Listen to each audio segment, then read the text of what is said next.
Hello, happy Tuesday. Welcome, everybody. Thanks for joining. I'm very excited to talk to Zuby Onwuta today. He's a Vitalize Angels member that I've had the pleasure of meeting and getting to know over the past few months. And I'm super excited to talk to him today because he's paving the way for disabled innovators. But my intro can't do him any justice. So Zuby, why don't you introduce yourself? Hi, everybody. Good afternoon from Austin, Texas. It's a pleasure to be here with you, Larissa, and other members of Vitalize Angels. I'm really grateful for this opportunity. I'm currently an EIR at the Verizon Forward for Good Accelerator that focuses on disability innovation. I help 7 disability tech innovations startups with product innovation and access to funding as well as founder development. Before that, I was an inclusive innovator in residence at 2GI Tech Accelerator with support from Google for Startups. And before that, I guess I did various things. I was once in pre-med, I was once in the military. I became legally blind and disabled, so I had to exit both of those. I studied computer engineering. I worked couple times for Lucent Alcatel, now Nokia, did full stack web dev for them. I worked for Goldman Sachs a couple of times. I wrote software that calculates all of the company's electronic stock trade. It was at $300 million per day back then, over 20 years ago. And then I worked at IBM. I was leading global teams in file systems, making sure all of enterprise customers' file systems were always available. So Bank of America, NASA, Bloomberg, Boeing, the White House, whenever they needed their files, we served it up to them, quickly. And then I left corporate and started focusing on solving disability problems. And the journey to that was because of my own personal experience, having 3 inherited retinal disorders. Cost me a lot of chaos and a lot of setbacks. And so I wanted to rewrite my personal story for a better outcome. I decided to start tackling disability innovations. And I patented and invented a solution that reads human brainwaves to be able to control electronic devices, magnify things that you look at, or screen read, meaning convert text to audio. And I didn't understand that it was the deep end of technology entrepreneurship, and so that kicked off my study into technology entrepreneurship from MIT with Bill Olet to Harvard Business School Disruptive Strategies with Clayton Christensen, Harvard Medical with Eric von Hippel, and Venn Capital Fellowship, Mass Challenge, Health Tech. So in all of these areas, all of these places I went to learn two things. I was always the only person with a disability, and I was always the only person with a startup idea focusing on the disabled. And so all of those experiences have now shaped what I'm doing today, which is, helping bring disability inclusion into the technology and innovation space in various ways, whether it be, providing support to disabled innovators or just innovators who want to solve disability problems, or finding access to funding for them. So that's what I do now. Thanks so much. Thank you. Well, that's a lot to unpack there. You're very accomplished. I love speaking to you. So you tell us more about Think and Zoom. So it's a mind-controlled software that you developed after you became visually impaired? Yes. One of the problems that people who are visually impaired experience is nobody believes they're visually impaired. You see me wearing a pair of glasses, and so it always throws people off. But these are problems that can occur at the back of your eye, your retina, and so the light photons that are supposed to send signals through the retina, where the retina converts them to electrical signals and to the brain to interpret. Well, if the retina itself is damaged, then signal is not passing through, and so you're not seeing very well. Whether there's no visible, whether there's nothing visible to show to the outside world or not, doesn't really matter. The individual is suffering. And the only way that people like myself cope with everyday tasks are either leveraging magnifiers, things to make things bigger, bring the image closer to you, or leveraging these things called screen readers or text to audio to grab all text materials and convert it to audio so you can listen to it. I've been using both for the last 2 decades. That's the only way that I can consume content. There's no other way. I haven't found another way yet. But these things are manually operated, and what it does is that manual operation slows down the individual. We're in a very fast-paced, dynamic, fast-moving world, right? And so with more and more things that are being thrown at us, we want to do more and more, but these limitations slow down the person. They're not able to produce as much as their peers. And so I just thought of a way to leverage our naturally occurring human brainwaves. They're already in our cranium due to the fact that the 80 billion neurons that control our thoughts, emotions, and behavior are all talking to each other via electrical impulses. And so I just found a way to tap into those electrical impulses and use that as a cue to send to the assistive device and signal to the device that, hey, I'm struggling to see, help me out. And so that's really the background, the context of what Think and Zoom really is. And so it's the ability to be able to look, think, and zoom in to see better. That's so cool. I know when we talked prior, you said, so you're the founder and CEO and patent inventor of this. What were the hardships when it came to trying to build this and talking to investors and trying to pitch it? On one hand, it's just the understanding or awareness. Like I mentioned, one of the problems with trying to, talk to society about blindness is most people don't understand it. Everyone thinks blindness is always the person with the white cane or the guide dog. But, only about 5% of the blind population are actually totally blind. It's a spectrum, just like autism is a spectrum, just like deafness, hard of hearing is a spectrum. Most disabilities are a spectrum. And so there are different levels of it: low vision, legally blind, etc. And so when I now show up to talk about blindness to people who don't understand blindness, and then I'm trying to tell them that I myself have the lived experience, that it really throws people off. And then the second thing is brain-computer interface. It's still a new technology, still emerging technology. I spoke on a panel last year at Remarkable Tech Australia, and the panel was titled BCI, Science or Science Fiction.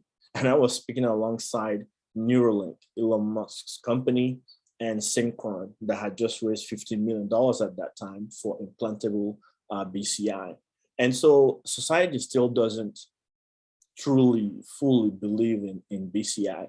So now when you put both things together, so this piece of technology that society hasn't quite wrapped its head around, and blindness, which society doesn't really understand, it was really quite challenging, just to convince people of it. But then there are other things like the support system. I still haven't found disabled people or blind people that are innovating in neurotechnology. and if you can't find your tribe, people who you have something in common with, it makes it harder to be able to innovate. And then comes the capital. There's just a lack of funding for assistive tech, and things like policy. For whatever reason, medical insurance doesn't cover blind assistive tech. It looks at it as it likes to cover the curative, but not the functional. So things that can make you be able to go to school or do some work, it wouldn't cover that. So those were just a few of the barriers that I ran into. Yeah, I remember, at Vitalize, we were all about inclusivity and getting more diversity into check writing. So when we first talked and you said that there are no investors that you're really familiar with that invest in disability tech or disabled investors, and I thought, no, that can't be true. But then I put it out on Twitter. I asked multiple places, and no one gave me a straight answer. I was really shocked. And do you know why this is, or how we could bring more of these kind of people or inventors to the table? Yeah, it's a sad situation that we currently live in, but the hope is that slowly but surely it will start changing. There's a phrase, just negative stigma, right? There's a huge negative stigma that is associated with disability, and it's sad, but it's still the way that things are. Society has a very low expectation of people who are disabled. And society shuns people who are disabled from certain sectors like STEM, science, technology, and innovation. Um, a pervert who is deaf, hard of hearing, wrote to NASA that he wanted to be an astronaut. He was turned down simply because he was deaf, hard of hearing. He didn't even get to all of the other requirements. It's just shunned simply because of his disability. And today he's a 3-time a mission director at NASA and still works at NASA. And I'll mention him later on. So that's just the way things are. But lately things have been slowly turning around. Elon Musk, over the last couple of years, disclosed he has Asperger's. Richard Branson of Virgin Group disclosed he has dyslexia. I think half of the investors on Shark Tank have disclosed that they have one kind of disability or another. And so we need to build, a community of both investors who have a disability, who understand the lived experiences. It's not just the having the disability, but it's understanding those pain points, those day-to-day challenges, and that lived experience that is very vital, that can then be infused into the innovation and solutions. And then also just investors who want to invest in disability problems, in disability innovations and disability solutions. And I think if we're able to build that community, then that community will in turn then mentor innovators who want to solve these problems. Those innovators could be those with a disability and bringing their personal lived experience into the problem solving process, or just innovators who are curious. For instance, there are patient innovators. One very famous one is Dana Lewis. She has diabetes and was able to put together a team of other people with diabetes and software engineers. And they were able to do something amazing that the medical community had never been able to do. They built an artificial pancreas. Imagine that, right? And then there are family caregiver innovators like Andreas Forsland. His mom was, sadly was in the hospital for an extended period of time. And Andreas was the one caring for her, always sitting by her bedside. And there were all these, tubes coming out of her, and she couldn't, speak. Tubes coming out of her mouth, she couldn't speak, so she lost the ability to speak. So he was, he became her translator. And well, that was the inspiration that fueled him to now start a company called Cognition. And he had to pitch to, get ready for this, 200 venture capital firms, 200. To be able to raise a seed funding for this next generation medtech device that can allow anyone that is experiencing the inability to speak to be able to wear this sort of VR headset thing and be able to carry on communication and conversation with other people. So hopefully there will be more Andreases. Hopefully there'll be more stories like that of Dana. Hopefully, there'll be more people who reveal that, yes, they do have a disability. But I think that, we need more of that to be able to help tackle some of the problems we have today. And I looked into futureofdisability.global. This is your organization, correct? And so you're trying to highlight and interview innovators in this space. Could you tell us more about what you're doing with that, or what you've done in the past with it too? Yeah, so when I started on my journey of, trying to bring neurotech into the disability space, not finding people who had a disability and who were solving their disability problem. It baffled me, right? It's like, imagine if Silicon Valley didn't have all those Sam Altmans and Reid Hoffmans always there to mentor and advise you and guide you and help you move forward. And so I had to start searching, far and wide around the globe, and I started discovering them. Take, for instance, the story of Yuma Dekal, who is totally blind, but it didn't stop him from completing a degree in machine learning and artificial intelligence. It didn't stop him from starting a company that developed a digital tape for people who are blind. So people who are blind can't use the regular, physical tape, but he developed a digital tape that has won an award from James Dyson, the James Dyson Award. And then it didn't stop him from developing an astronomy application that can allow blind people to explore the universe. And this application has won an award at NASA. And then people like Marx. Marx is from the Philippines, and Marx has created this pair of smart glasses, a prototype, but still you wear the smart glasses, and because he's blind, as he's moving around, whenever it detects an obstacle, it vibrates on his nostrils, so he's able to avoid the obstacle. Calvin Crosby, another blind individual, after being hit 3 times by cars at night, he's developed these, it looks like a lightsaber, like the Star Wars lightsaber. So it's a glowing white cane.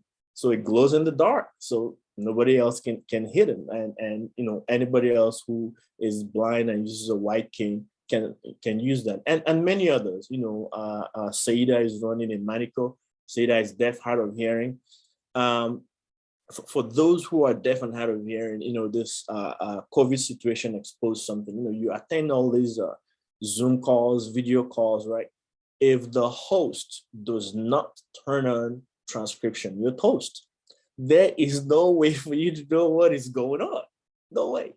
So Saida has leveraged, her personal experience and infused that into this amazing piece of innovation at her company called Imanica, and her solution is called Communify.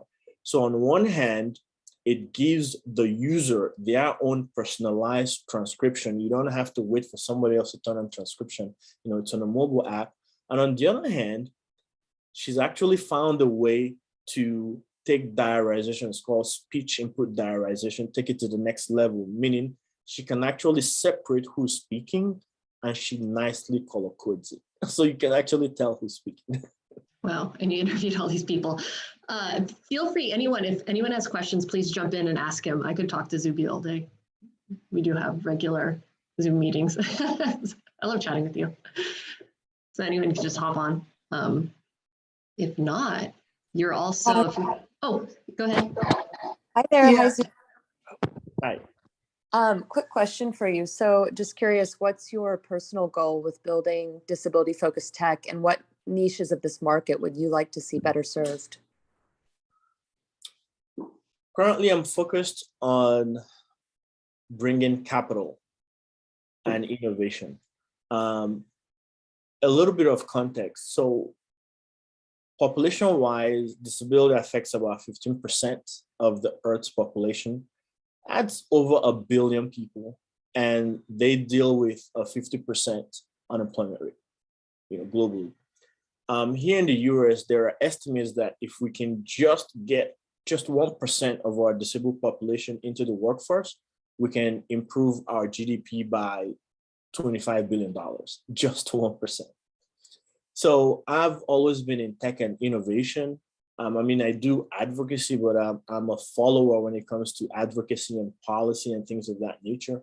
But when it comes to tech and innovation, I believe that, it's time for us to unleash the power of, all of the technology that we have at our fingertips today. At OpenAI, you can write just a 1-line sentence and it will give you a blog, right? But yet we have wheelchairs that cost $30,000 to $90,000. It's time for us to democratize access here in America. Despite an almost $16 billion market, about roughly 70 to 80% of people who need assistive devices still cannot access it. They still cannot access it. And the market is growing at roughly 5%. I think globally, assistive tech devices will reach roughly $35 billion by 2030. And in the global size of the disability economy, disabled people and their families is roughly about $8 trillion. And so it's, for me personally, it's time to unleash the tech and innovation that we have on these problems so that people can have more meaningful life, so that I can have a more meaningful life. I am also a consumer of these innovations. Yeah. We have a question from Julie and then Vic. Yep. Hey, Zuby, thanks for joining. So I just had a question around, for me, accessible tech has kind of two layers, one being the screen reader magnification white cane, but the second level being things, that technology has really advanced, things like Uber, Grubhub, Lyft, that although aren't just for the, disabled community, but are, for the community as a whole and are really, really helpful, just so happens for people with disabilities. How do you encourage founders to think about accessibility from the ground up? So I know Julian, and Julian is someone who is visually impaired. Despite that, he is doing an amazing job at Goldman Sachs, and he's a venture capital fellow. So Julian, you're right. You have to come to the talk at 500 startups to listen to me talk about that, but you're absolutely right. One is assistive technology. That is the technology that is designed specifically for somebody who is disabled. But the other is an accessible solution. And what is the difference? Well, let me use a wheelchair. For those who are mobility impaired, sure, they need things like a wheelchair. That's the only way they can move around. They are not able to walk. But what about a building? A building, they need a ramp. So now they need access into that building. And it might surprise you that today there are still some buildings who don't have access. They don't have a way for a wheelchair user to get into the building. And through the work I'm doing at Future of Disability, I came across the story of Sasha Blair Goldenson. So most people don't know that majority of the disabled population didn't become disabled at birth. It happens after birth, either through some kind of a genetic disorder, maybe an illness, or maybe through an accident. So Sasha's problem happened through an accident, and he became a wheelchair user. And he works at Google, and he would go to places, and he lives in New York, and he wouldn't be able to get into the place. So using his Google 20% time, he built a team of engineers. They leveraged Google local groups, and they started crowdsourcing information of wheelchair accessible locations. And then he pitched it to Google Maps. So today, if you see wheelchair accessible locations on Google Maps, that's the work of Sasha, and that is the power of a disabled innovator. Wheelchair has been around for, 50, 60 years or more. There are 65 million wheelchairs around the world, but it took a disabled innovator to spot the problem and work to solve the problem, because they too will experience that solution. They too will leverage that solution. So that's why I'm really, really very passionate. You can tell from my voice that I truly believe that the future of disability lies in disabled innovators. Thank you for that question, Julian. Julie? Yes, no problem. I want to thank you, Sue, because I have a friend who is visually impaired, and he wears glasses, and so people just assume that the glasses solve the visual impairment, and the glasses just help him, but he has to kind of get in your face, get really close. He can't really see super well, so take transit, things like that. So I really do appreciate those comments, and I also really appreciate, like, as you were talking about kind of the glasses that would shake your nose, or the or kind of the work that you've done, how I think so often, if some of these things can seem like toys, like they seem like, hey, let's play with this, versus what you've really shown me is when it's coming from a disabled person, it's not a toy, it's an instrument that then the rest of us might find that's kind of cool to see the things that could we might find that we need some of that access into, it's the same way kind of Zoom gave us the ability to work anywhere and do things that we didn't really some people didn't understand until they actually could use it. So I really, really appreciate that. And it does make me feel, I mean, you have sold me. I think that absolutely, there are people who understand culture. I want leading cultural changes, cultural work. And there are people who understand access. I want leading access work versus people who have spent a lot of time limiting access, making decisions about more access work. So I think it's really important. The other thing is just, I don't know if do you know Devo Harris, who's got a company called Adventure, ADVENTR, and Adventure, his company is a lot about interactive video. And so the idea might be that you can speak to the video, kind of like you can speak into your remote now these days, and so his videos, he's got the patents where you could say, I'd like that item in green, and then the video can kind of say, okay, well, we can find, you can go to Target or whatever, they can kind of have an ad where you can pick out what you want through your voice. And I think he might be an interesting partner to consider. So it's Devo Harris, and the company is ADVENTR. And so keep out for him, because I think that y'all might be two great minds together that could do some really cool things. That's amazing. I wrote that down. Oh, thank you so much, Larissa. I was just going to ask you to type it in the chat, please. And thanks so much. I really appreciate it. And I am one of those two that puts my nose in the screen, but just to not scare anybody off at the call, I'm leaning back. But that's right. The glasses, throws people off, and there are so many instances. Even on my way to go speak at the UN Social Goods Summit in Nairobi, Kenya, I had a situation at the airport where the lady said, well, you don't look blind, maybe next time travel with your blind papers. And that cost me an extra $500 to buy another ticket, because they didn't believe that I didn't see very well. So it causes a lot of negative situations for the disabled person. But I think that the more we explain these situations, the more we educate the public, because to be fair, I mean, unless you are in the situation, it's hard to conceive, just to wrap your mind around the fact that someone is wearing a pair of glasses and they still can't see very well. It took me years to even understand it myself. So Thanks for that question, Julie. Or in your comment, I loved it. Vic, go ahead. Yeah. Hey guys. Hey again. Thanks so much, Zuby.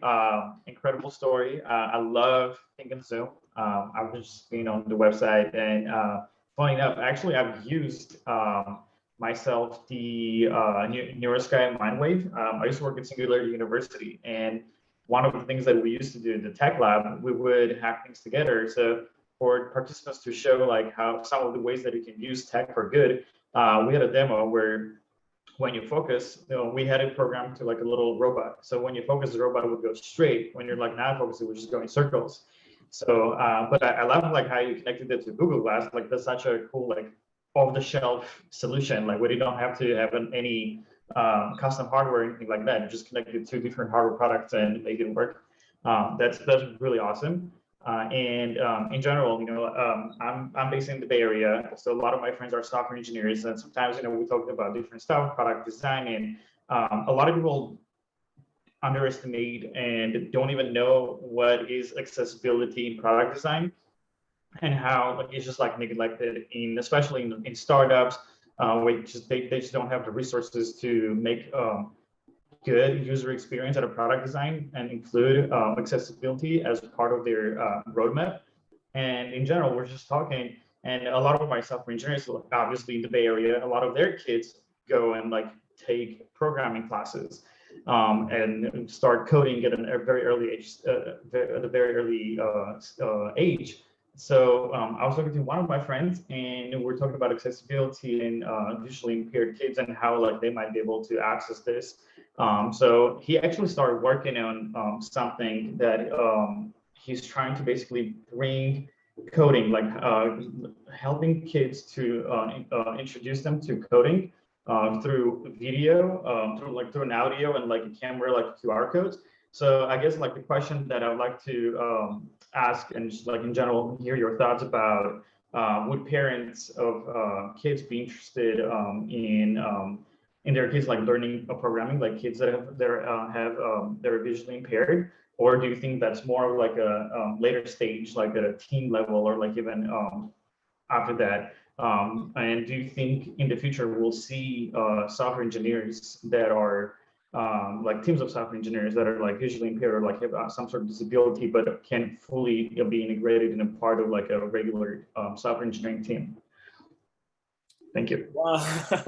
Thanks I so know that much. was a lot. Yeah, thanks so much. Regarding young kids that are blind learning to code, Apple beat you to that. I think it was 2018. Sarah Hellinger, who is the director of accessibility at Apple, led her team to Austin, Texas. There's a school for the blind here called Texas School for the Blind and Visually Impaired. It's for 18 and under. I went to the one across the street called Chris School, which is for 18 and older. And so when they arrived at the School for the Visually Impaired, they were kicking off their campaign called, I think, Everyone Can Code. And so they brought kits that could help these blind young students learn how to code. So, that's already been happening. And then regarding integrating software engineers who are blind into the workforce, again, that has already been happening. I know Jim Schaefer, when I started in IBM back in 2004, Jim went blind very early in life. So he learned Braille, and it was amazing. I was watching him, and he could write code using Braille. And then there's another gentleman, Michael. He wrote code using text to audio. So he would wear these headphones and will use a screen reader which reads out. And so, you're seeing left bracket open, code is coming out in audio. I tried it and my head almost exploded. But then, there's Saqib Shaikh of Microsoft, who is on the founding team of Microsoft's application for blind people called Seeing AI. And he's been on stage a few times with Satya Nadella, CEO of Microsoft. So Saqib is really, really well known. There's also another gentleman that leads Facebook's accessibility, used to work at IBM. So there are quite, of course, not a lot, but there are a few, blind engineers in the workforce. I think society doesn't, understand that. And so a lot of times, blind people who want to get into this space face, unnecessary barriers. And there are even countries that don't even teach blind people math. And if somebody excludes you from math, how are you going to get into computer science? That would be very, very challenging. And so I think it's just an issue of, removing these unnecessary barriers. And when somebody who's blind and visually impaired wants to code, it's not you can do it, it's more of how can you do it, and providing them with, be it access tools, or be it mentors, or be it a community of like-minded people, and they'll figure out a way to do it. Awesome. Thank you, everybody. I know we went over a little bit, so thanks for staying. Sorry about that. I will share Zuby's information with everybody, and I will post this recording as well. Thank you so much for your time, Zuby. I could talk with you for another hour. Thank you, everybody. Appreciate it. Thank Everybody you so have much. a wonderful day. Thanks. Bye-bye. Thank you.